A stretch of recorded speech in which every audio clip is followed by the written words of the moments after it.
The year is 1902, and 22-year-old Sarah Jane Brownsword is working as the operator in the telephone company's Pasco, Rhode Island office.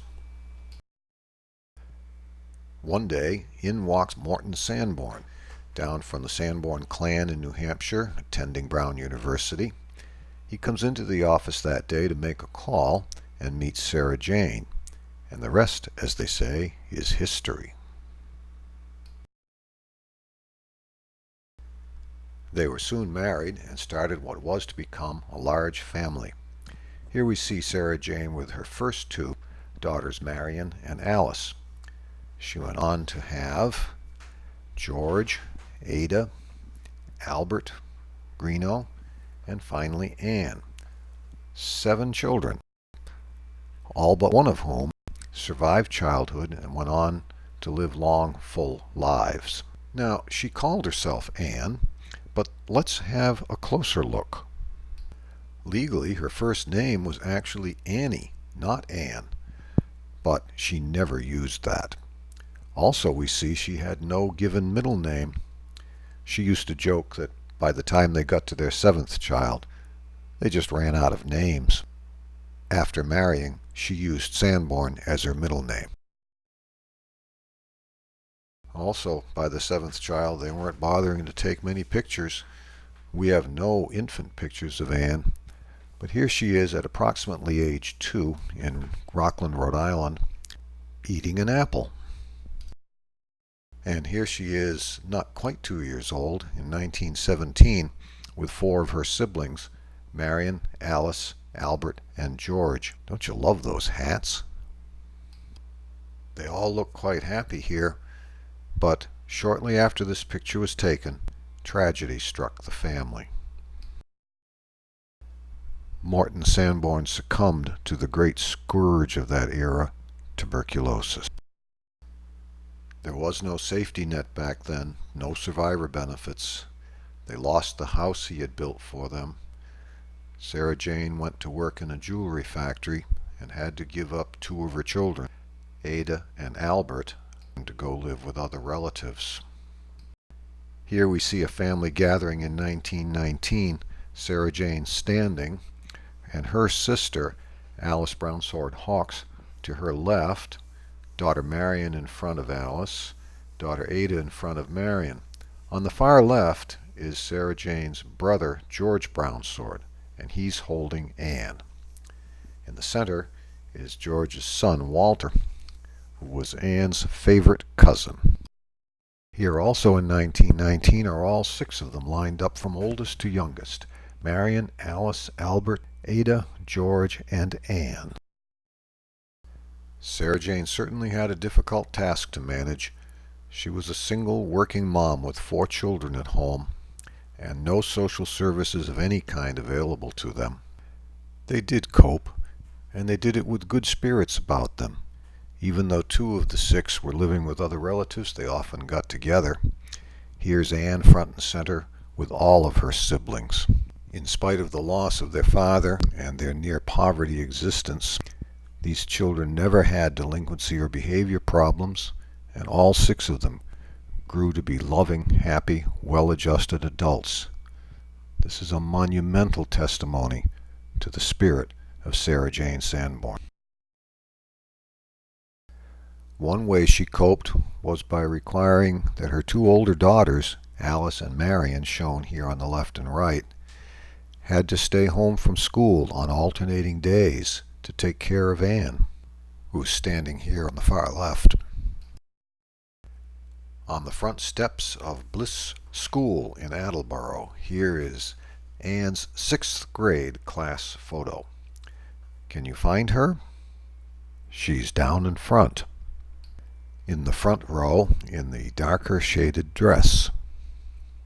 Next to her is Jackie Tappan, Anne's dearest friend in childhood.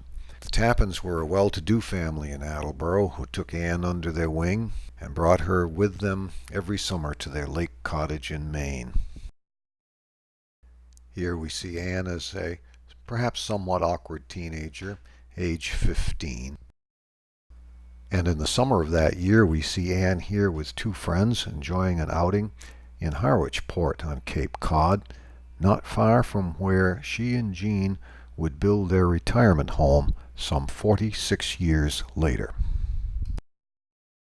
And now, to bring to a close Anne's childhood and public school days, here is her high school graduation portrait.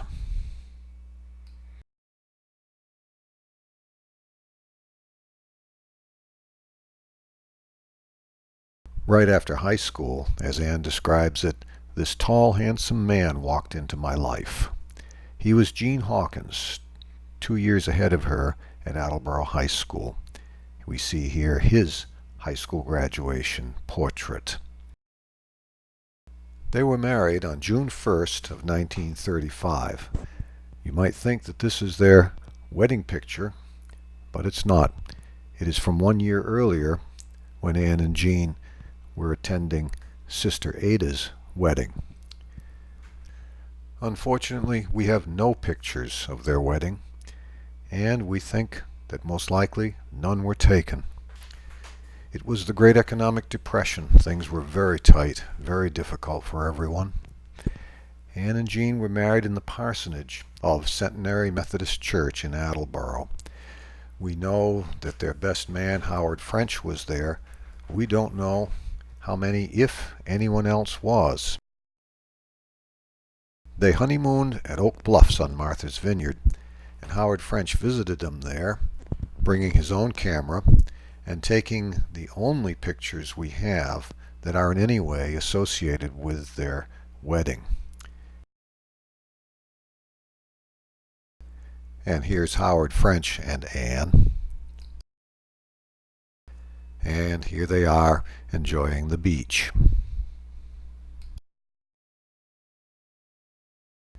67 years is a long time to be married.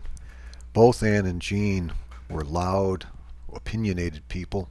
Jean a bit more so than Anne, which sometimes led to a tumultuous relationship. But basically, deep down, they really did love each other and remained so for the entire 67 years. In June of 1985, they celebrated their 50th wedding anniversary with a big party in the parish hall of the Harwich Congregational Church. Here we see Anne and Jean entering the hall for the first time at that party, being greeted by everyone there, and sharing the anniversary cake. And 10 years later, the same cast of characters reassembled in the same place to do it all over again for their 60th wedding anniversary celebration. We want to thank Eric and Sandra Warnick for shooting the following video clips of this occasion and sharing them with us.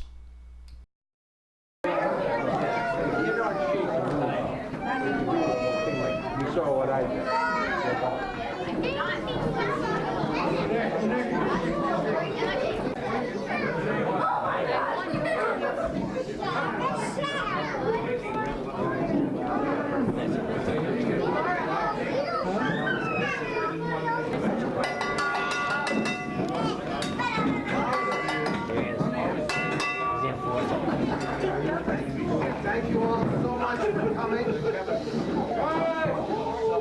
Thank you all so much for coming. We want to raise a toast. We raise a toast to happy 60th anniversary to Anne and Jean Hawkins.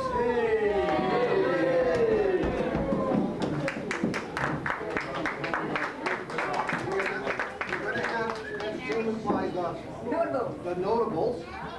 And brief entertainment, and after that, some cake and ice cream and coffee.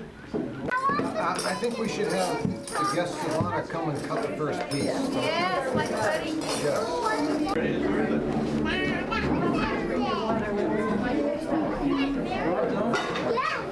We're getting married. You're getting married? Oh, how fun. Dad, hold your hand. Two hands on the knife. There you go. There you go.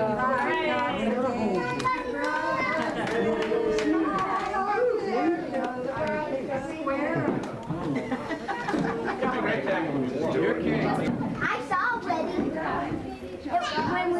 Oh,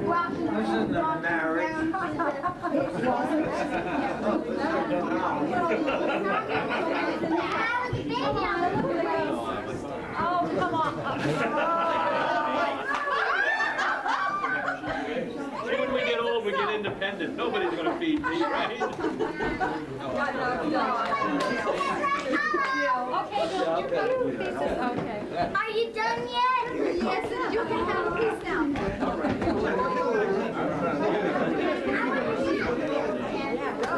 Here's Anne with her sister Alice back at the house right after the 60th anniversary celebration. You know, wouldn't you think that after all those years, these two wouldn't need name tags? And finally, we see Anne and Jean together for the last time, just 5 days before Jean passed away. The occasion was Jean's 90th birthday party.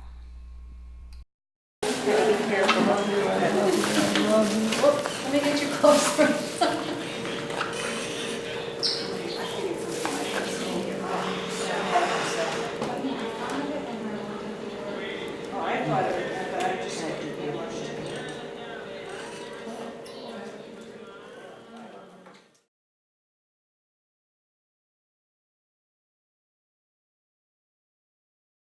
This shot during their honeymoon is the last picture we have before the beginning of a 7-year period, which was a rather difficult time in Anne's life. We have no pictures at all of her during that time period. It was the depths of the Great Depression. It's hard for us now to imagine how truly painful a time that was. Although Jean was trained and licensed as a commercial radio operator, radio stations during the Depression simply had no openings. Jean bounced rather unsuccessfully from one thing to another for several years, and managed to get a half-time job as a secretary at the Girl Scouts regional headquarters in Attleboro, and that helped to sustain them. They tried to start a family during that time, but she suffered 2 miscarriages. What did help them a lot was that Jean's father, Clarence Hawkins, lived with them during these years. He's shown here in a portrait taken as a much younger man. Clarence had a good steady job at the post office, so that contributed greatly to the economic stability of their little family. Anne often spoke fondly of Clarence, saying he was a very warm and loving man. But one day in early 1939, disaster struck. That evening, while they were all at home in their little apartment in Attleboro, Clarence went into his room, locked his door behind him, put a loaded pistol to his head, and pulled the trigger. The note he left behind had only one short sentence above his signature: "I have chosen to take my life." There was no explanation, nothing at all. As we look back on this from today's perspective, we would say that most likely he had been suffering a clinical depression, which we now know is an illness, and which, if left untreated, can lead to suicide. But there was no such understanding back then. There was nothing that the survivors could hang on to that could explain what had happened. This event severely traumatized Anne and Jean, and they carried this heavy burden with them for the rest of their life. Here's Jean in 2002, standing over his father's grave in Plainville Cemetery, just a year before he joined him there. The occasion that day was the interment of the remains of Anne's sister Alice and her husband Chris Neff, next to those of their mother, Sarah Jane Sanborn. And now, Anne's remains lie there too, next to those of her husband, her mother, and her sister. Back in 1939, very shortly after Clarence's suicide, death visited another part of Anne's extended family. Her sister Marion's husband, Hans Warnick, shown in the upper right here, died of pneumonia. Shortly thereafter, Marion decided she needed to go back to school in New York City. So the family did what they are used to doing. Marion's 2 children, Liz and Hans Jr., went to live with relatives while Marion was in school. Liz, the middle child of the three shown here, came to live with Anne and Jean, and she stayed there for about 3 years. Anne and Jean raised her as if she were their daughter during that time, and Liz speaks very fondly of those years with Anne and Jean. Unfortunately, we have no pictures at all of Liz during her time with them, but we do have this one of Liz taken by Jean a few years later after she had gone back to live with her mother. Here Liz had joined Anne and Jean for a day at the beach. And a few years after that, here's Liz with Anne standing outside of 50 Maple Street. And finally, here Liz shares a good laugh with Anne at Anne's 90th birthday party. As the 1930s came to a close, the economic depression lifted, and Jean was able to find a job, a good job, at Metals and Controls in Attleboro, working on the designs of aircraft circuit breakers, primarily for military aircraft. When the war broke out, his job got classified as critical for the war effort, thus keeping him from serving in active duty. So things got a little better for Anne. They were able to move out of their apartment in Attleboro to a rented house at 52 Maple Street in Attleboro Falls, and a couple of years after that, they purchased the house next door at 50 Maple Street. And finally, in May of 1942, the photographic record of Anne's life resumes. Here, she and her mother are working on their victory garden at 52 Maple Street.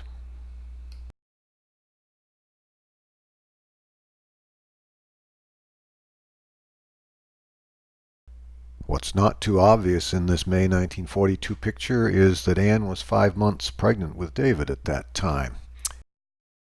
It's a little clearer in this picture where Anne is holding their cat, Mehitable. Poor Mehitable, he was put out to pasture when David arrived. David was born, appropriately enough, on Labor Day of 1942. Of course, what followed was the usual overabundance of pictures of the firstborn, to the unfortunate relative neglect of the children that followed. It goes on and on like this. Yes, he did have hair, and yes, it was blonde. Here's David at the beach with cousin Liz, taken at the same day of the previous picture of Liz in the surf.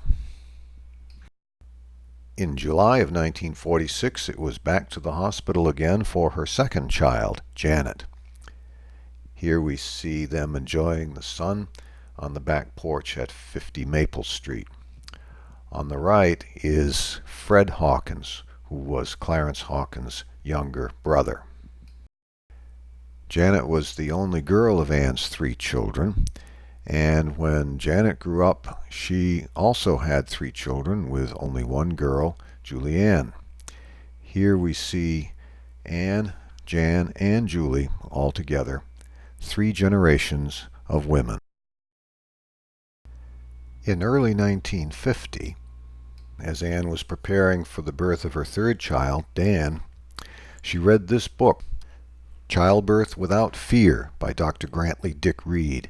It was the very first thing to appear at the start of the natural childbirth movement. There was nothing else at the time.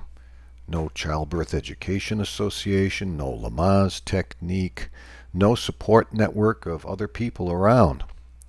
Anne read it, recognized that it was the right thing to do, and being the strong-willed, independent thinking person that she was, decided she was going to do it.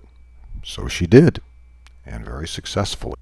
Danny arrived on July 29th of 1950, hale and hearty. Here he is a year later, eating an apple. And here he is at about 2 years old. Yes, he too had hair back then, and yes, it also was blonde. So that completed Anne's family of 3 children. Here she is standing over them in what would appear to be the white cape of motherhood.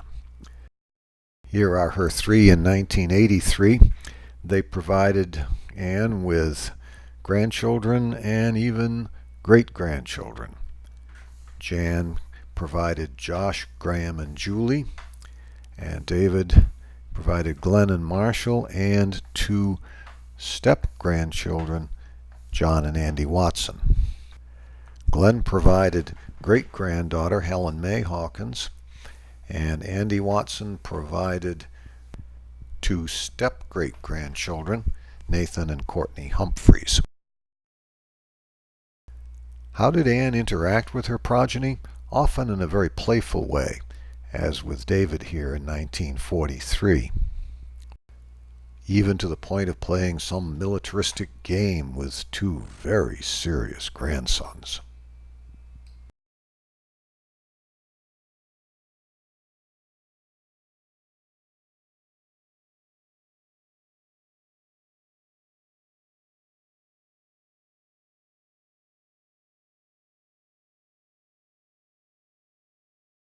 And here in 1999, Anne gets to see her new great-granddaughter, Helen, for the first time.